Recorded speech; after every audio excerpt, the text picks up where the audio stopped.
मुल्क के दुश्मनों पर जमीन तंग कर दी गई। डेरा बुगटी में 5 दहशतगर्द मारे गए। टांग और लकी मरवत ने फितनाल खारिज के 9 दहशतगर्द हलाक।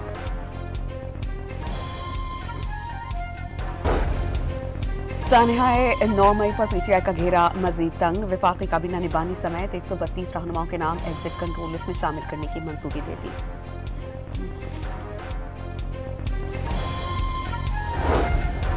शोबदाबाज और नारेबाजी की सियासत खत्म। आइंदा इलेक्शन में पूरे मुल्क से नून लीग का नारा बुलंद होगा। वजीर आजम शहबाज शरीफ का गुजरावाला में खिताब।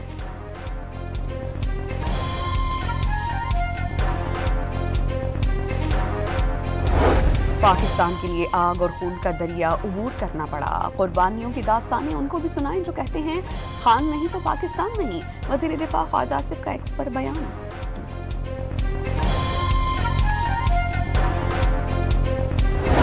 वजीर खजाना मोहम्मद औरंगजेब की कतर के हम मनसब से मुलाकात। टेक्नोलॉजी, एआई, डिजिटल इंफ्रास्ट्रक्चर और स्किल्स डेवलपमेंट में मुश्तरका फ्रेमवर्क पर इत्तेफाक।